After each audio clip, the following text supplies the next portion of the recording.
Things considered at 7 o'clock tonight. Right now, it's 20 degrees out there. You're listening to WNYC. It's just about 6:30. WNYC receives support from BAM, presenting a Winter-Spring 2026 season of full-tilt creativity with theatrical events like the National Theatre's Hamlet plus dance, music, and more. Tickets and more information are available at bam.org. This is WNYC 93.9 FM and AM 820, NPR News and the New York Conversation.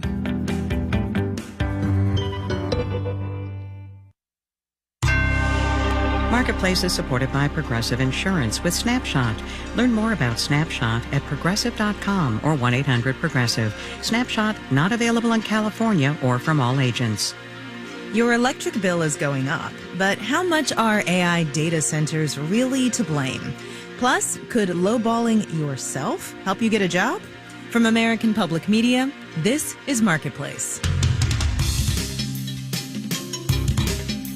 Marketplace is supported by Viking, dedicated to bringing travelers to the heart of each destination with small ship, river, ocean, and expedition voyages, offering cultural enrichment and immersive experiences. Discover more at Viking.com. And by Revenued, providing working capital for businesses whose cash flow is holding them back. Revenued approves businesses based on revenue, not credit, and funds can be approved and available in just one day. Visit GetRevenued.com.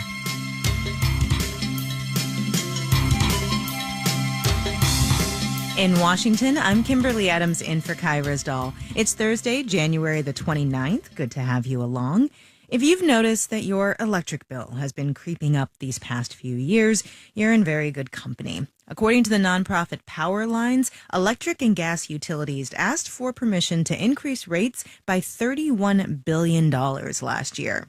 That's double what they asked for the year before, and in most cases, those rate increases were approved. Marketplace's Sabri Benishore takes a look at why this is happening. Osiris Bali lives in Little Rock, Arkansas, and his electric and gas bills are about to explode again. We're all experiencing this winter storm, and you have no choice but to run the heat all day long, especially if you have children. Completely aside from the storm, his bills have already been rising. But this went up, a few $100s over the last few years for gas and electricity here. He is annoyed that the Public Service Commission keeps approving the utilities' rate increases. A lot of corporate welfare, I'll say. Every utility market is different, but overall, electricity and natural gas are among the biggest drivers of inflation, according to nonprofit Power Lines. Charles Hua is executive director. Utility bills have gone up about 40% over the last 5 years. It's not just because of data centers, which are geographically concentrated. In fact, in a lot of places, it's not even mostly because of data centers. Our grid is getting old. We're not using it efficiently, so it costs a lot of money just to replace and repair and modernize our grid infrastructure. For years, there was underinvestment in the power grid as a way to keep prices down, according to Thomas Rollins-Reese, head of power market analysis at Bloomberg. Underinvestment in the grid hasn't been a problem because U.S. power demand has been stagnant. U.S. power demand is definitely not stagnant anymore. And the long-delayed upgrade bill is catching up with all of us, he says. Dan Pickering is co-founder of Pickering Energy Partners. Demand growth a decade ago was running at about 0.5% per year. In the last 3 or 4 years, it's ticked up to around 1.5% per year. Just from population growth, reshoring of industrial activity, and just more things that are electric, like cars. Add on top of that data centers, and demand growth is expected to increase from 1.5% to 2.5% each year. But there's another thing driving electricity and gas costs up: the market price of natural gas, which powers a lot of power plants. Thomas Rollins-Reese again. There's a bit of an upward trend in natural gas prices right now. One reason is because new shipping terminals are allowing us to export more of it, leaving less gas here at home and pushing up prices. In New York, I'm Sabri Benishore for Marketplace. Wall Street today, not a great day for some tech stocks, just to put it mildly. We'll have the details when we do the numbers.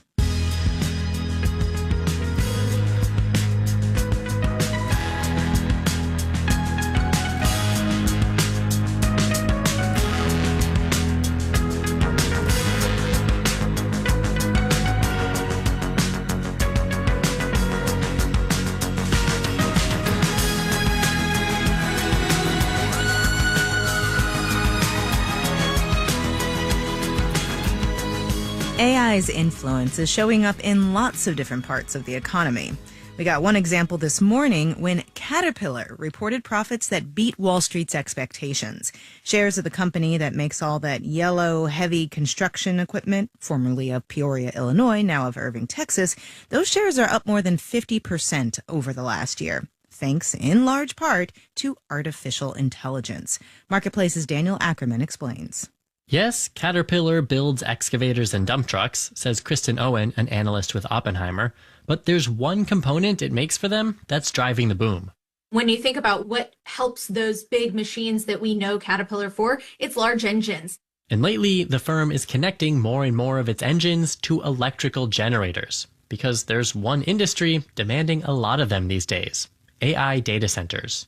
We have on order over 600 natural gas reciprocating engines from Caterpillar. Connor Andrus is with Joule Power, which develops data centers.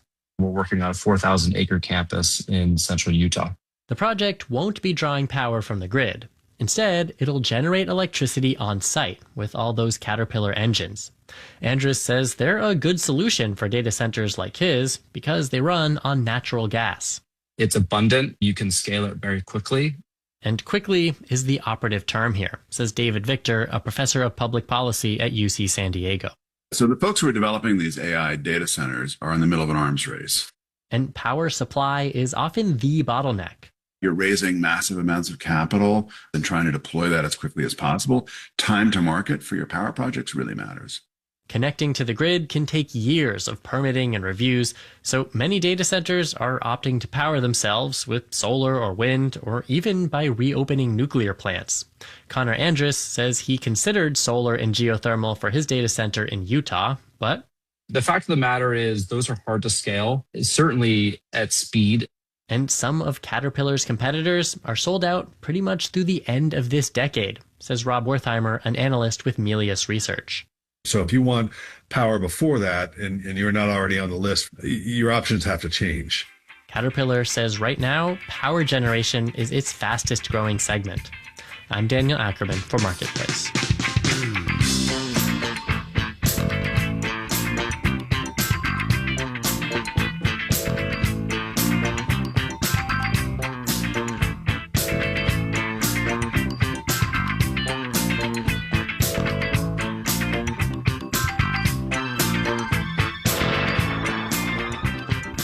Turning now to yet another story tied to the tech world, a series of lawsuits filed against some of the biggest social media companies: Meta, Snap, YouTube, TikTok.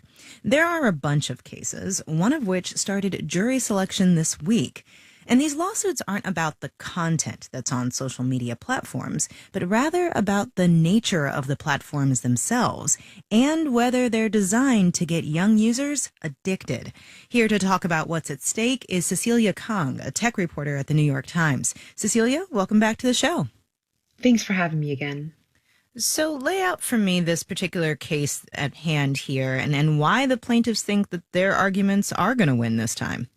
Yeah, so in this first sort of set or tranche of cases in a California Superior Court in Los Angeles, we are going to hear from 9 individuals who are suing all 4 companies. And in this first case, Snap and TikTok settled with the plaintiff, who is going by the initials KGM.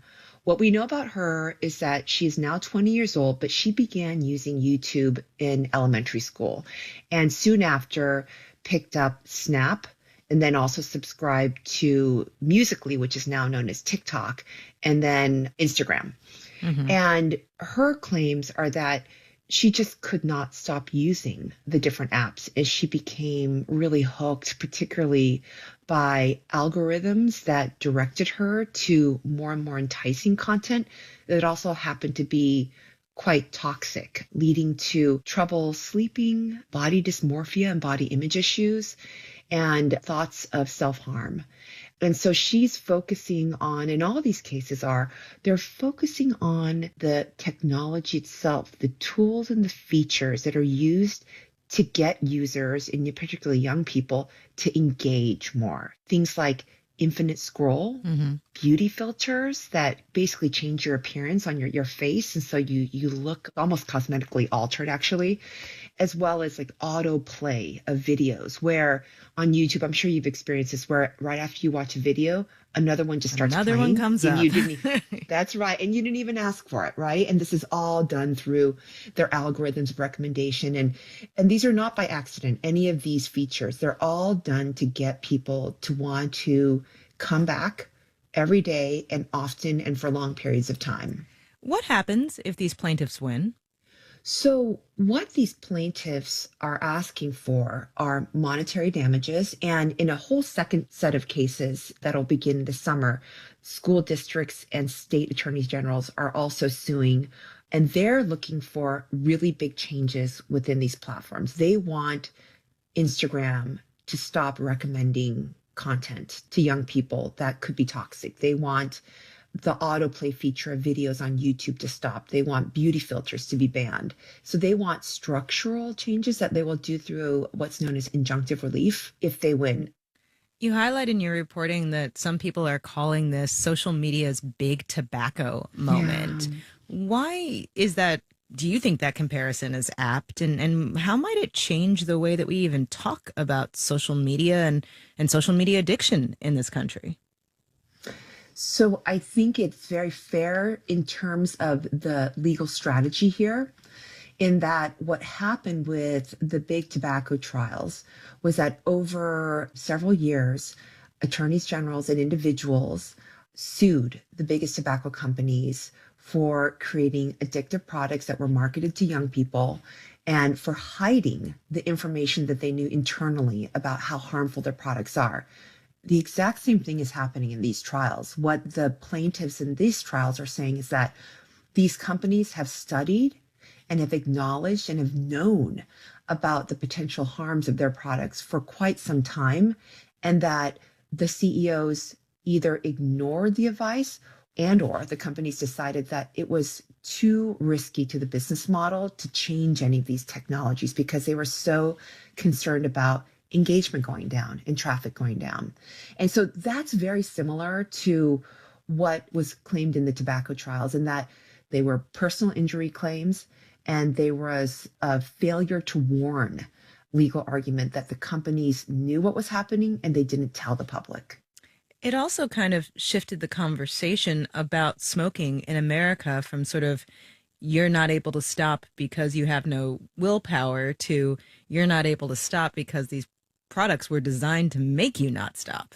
I think that's such an important point. A whole generation of young people have struggled with regulating their own use of social media, but the fault and the finger pointing being toward the young person.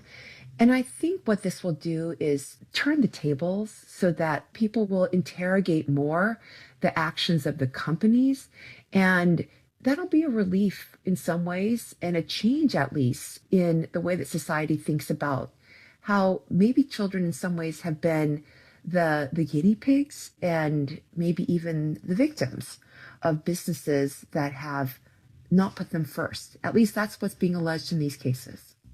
Cecilia Kang covers technology and regulatory policy for the New York Times. Thank you so much. Thank you.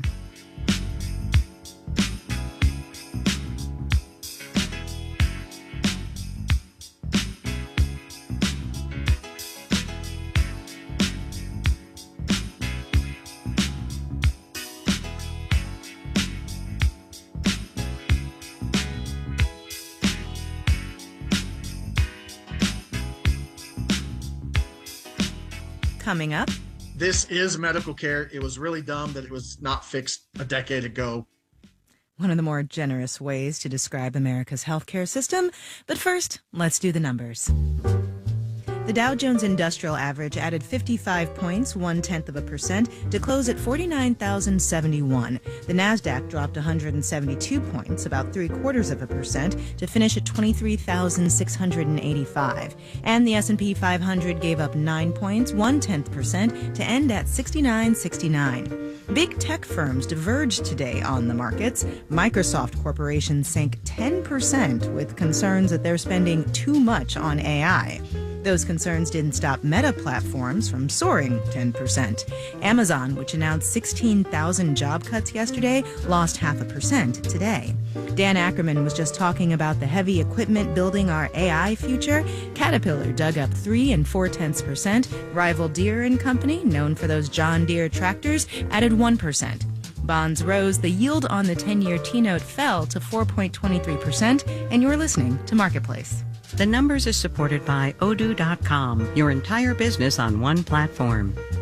Marketplace is supported by Solidigm. Today's AI ambitions require a different approach to storage. Solidigm offers solid-state storage solutions optimized for AI with higher capacities, greater speed, and energy efficiency. StorageForAI.com. And by Ninja One, the Ninja One unified IT operations platform used by 35,000 customers in over 140 countries with solutions to support IT resilience and operational efficiency. Unify IT, simplify work. NinjaOne.com.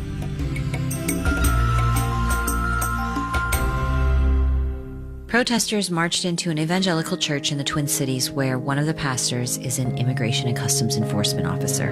It's shameful to interrupt a public gathering of Christians in worship. The protest is sparking a national debate about disrupting worship services and about the morality of working for ICE. On the next Morning Edition from NPR News. Weekday mornings on WNYC. WNYC is supported by Columbia's pre-college programs. The Commuter Summer Program allows high school students to choose from over 100 courses for 1 or 3 weeks. More at sps.columbia.edu/commuter26. You're listening to Marketplace on WNYC. In the 7 o'clock hour of All Things Considered, a year after the mid-air collision near Washington, D.C., families of the victims are pushing for action on aviation safety, including crash avoidance technology, and they're digging in for a fight. We'll have that and more at 7. Stay tuned. This is Marketplace. I'm Kimberly Adams. It's no secret that the job market is tough right now, especially for new and recent college graduates. A report from the Cengage Group that came out at the end of last year found that only 30% of new grads they surveyed had landed a full-time job. As the job market gets tougher, applicants are trying all sorts of strategies to get hired, including lowballing their own salary offers. Megan Robinson is a freelance journalist who has a story in Slate titled, "I offered to take less money to get hired. It still didn't work." Megan, thanks for joining us. Thank you. Before we get to your story, we should start with some definitions. When you talk about lowballing salary, what do you mean? Lowballing is when job applicants offer an employer to work for less than the listed salary. Candidates do it to appear cheaper and therefore hopefully more desirable to employers. It's something I've done myself and have seen amongst other younger female job seekers. But in my own case and in that of the women I interviewed, it didn't help any of us get a job. I think it's more of a symptom of how difficult the job market is for young people right now. I imagine that's going to be shocking to some of the folks listening that you would willingly offer to take less than the posted salary for a job. Can you walk us through what led you to do that?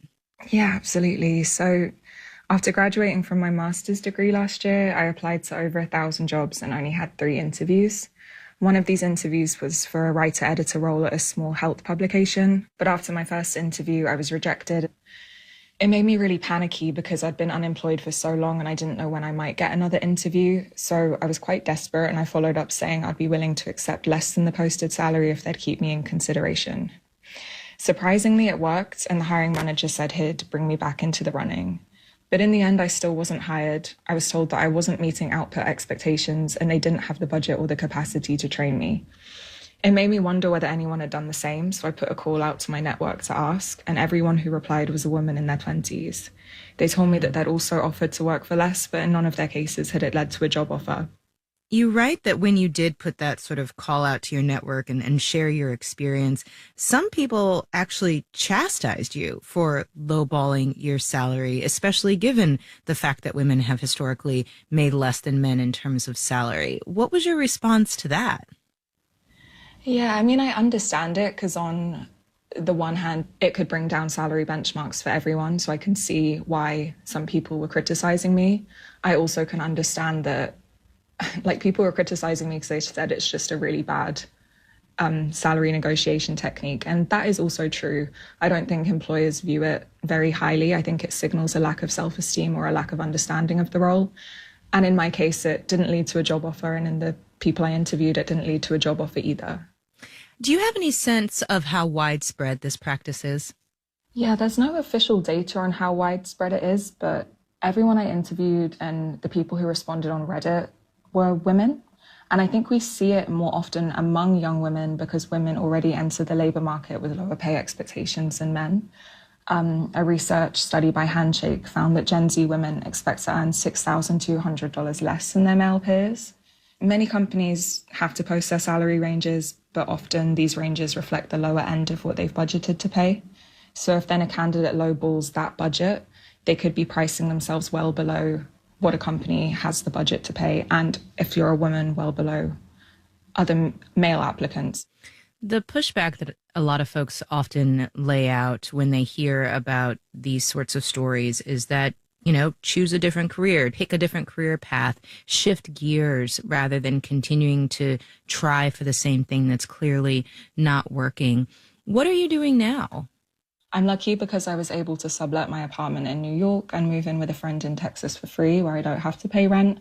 And I'm focusing on freelance writing, and I would love to build that into a sustainable income stream. And I'm still applying for jobs, but I just apply for less jobs so it doesn't take up as much as my energy, and hopefully something will come through eventually. But one of the silver linings of this current job market is that it could push a lot of people to innovate out of necessity.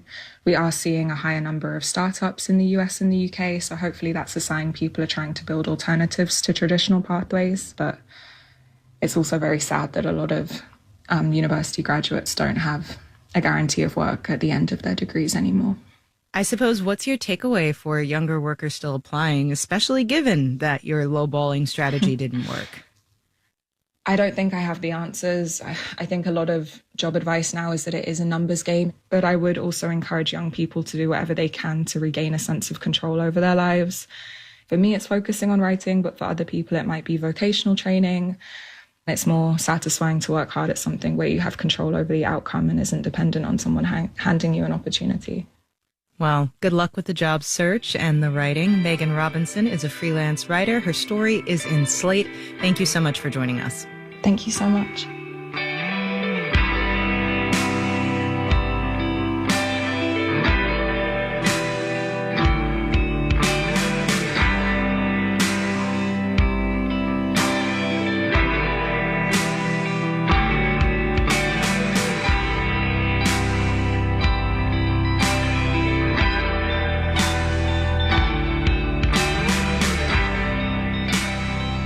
One of the most common healthcare headaches is just how hard it can be to just get in to see a doctor. According to a report from ECG Management Consultants, it takes on average a month to get an appointment.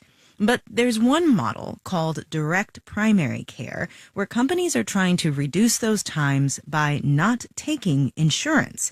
Instead, they charge patients a monthly fee for unlimited appointments, calls, and in-office care. And starting this year, people can now use pre-tax dollars to pay for these memberships.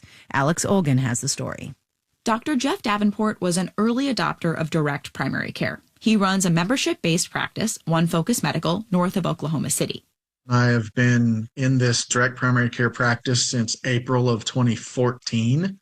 He likes the pace of work, 6 patients a day instead of 25, and the flexibility. Patients can text him for help with a sprained ankle or come in the same day for a sinus infection. Davenport only takes cash, no insurance. Concierge doctors often do both, charge the retainer and bill insurance. He charges a flat monthly fee of between $70 and $100, depending on the patient's age. Davenport has been advocating for the government to get rid of an old rule that blocked consumers from using pre-tax dollars for his monthly fees, which they considered insurance. And last year, Congress finally changed it. We've been fighting this fight for 15 years. This is medical care. It was really dumb that it was not fixed a decade ago, but the wheels of government move slowly. Consumers can now use health savings accounts, or HSAs, for these direct primary care fees, and that's opening up a big new market. 40 million people had HSAs last year, and that could grow by another 4 million. Rebecca Springer says employers are hungry for solutions to the massive problem of runaway healthcare costs. She's with Bailey & Company, a healthcare-focused investment bank. There's probably no hotter investment category in the private equity ecosystem right now than employer healthcare, as in employer-sponsored health insurance. And now, direct primary care is appealing to investors too, because the subscription-based model is predictable and cutting out the insurer can save money. Plus, the regulatory change means millions of new potential patients. Right now, most of the market is still made up of small independent practices with fewer than 5 clinicians, making it an attractive play for investors, says Springer. because there are established business models and sort of a long tail of emerging providers. It is a space that has a fair amount of greenfield opportunity for investors. Health economist Dan Polsky with Johns Hopkins University cautions against interpreting the increase in direct primary care as a panacea for the problems plaguing the nation's primary care system. There just aren't enough primary care providers for direct primary care to be a national solution. And because people with HSAs tend to be higher income, with the majority being people who make over $100,000 a year, this change does little for those who are already struggling the most to afford care. I just don't want it to be a distraction. From the larger problem, primary care is still expensive and hard to find for many people with insurance. In Oklahoma, Dr. Davenport is concerned the influx of money could change the model itself. I do worry, though, a little bit because of this occurring. There's probably going to be some venture capital trying to reach out there and tap into that market and create what some of us term DPC in-name only clinics. Davenport and other physicians were drawn to the model because of the independence and more time with patients. He fears that investor money, with its focus on growth and returns, could undermine that. I'm Alex Olgin for Marketplace.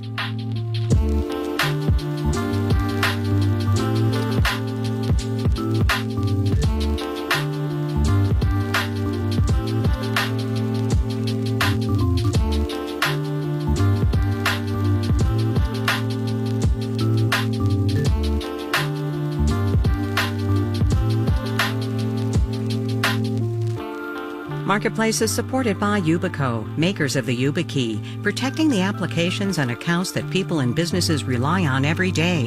YubiKey helps stop phishing attempts and hackers. YubiKey, still undefeated, the original passkey. More at yubico.com. And by GEP, at the forefront of agenda procurement orchestration and autonomous supply chains. With GEP Smart Software, GEP Key Agentic AI, and Strategy Consulting, GEP works to help business optimize value and reduce risk. This final note on the way out today, staying on the topic of healthcare, we got some updated data this week about how folks are reacting to those expiring healthcare subsidies that triggered that record-breaking government shutdown. Those enhanced subsidies did expire, and now the Health Policy Research Organization, KFF, reports that more than 1 million fewer people signed up for plans through the Affordable Care Act marketplace during open enrollment this year compared to last year. And that's just the drop in enrollment, which doesn't capture people who maybe downgraded their plans or are just finding some way to absorb the higher premiums, which, according to KFF, for folks who got the subsidies and wanted to stay in the same plan, jumped an average of 114% from last year to this year. Our daily production team includes Livy Burdett, Andy Corbin, Maria Hollenhorst, Sarah Leeson, Sean McHenry, Michaela Sia, and Sophia Terenzio. Will Story is the supervisory senior producer, and I'm Kimberly Adams. We'll see you tomorrow, everybody.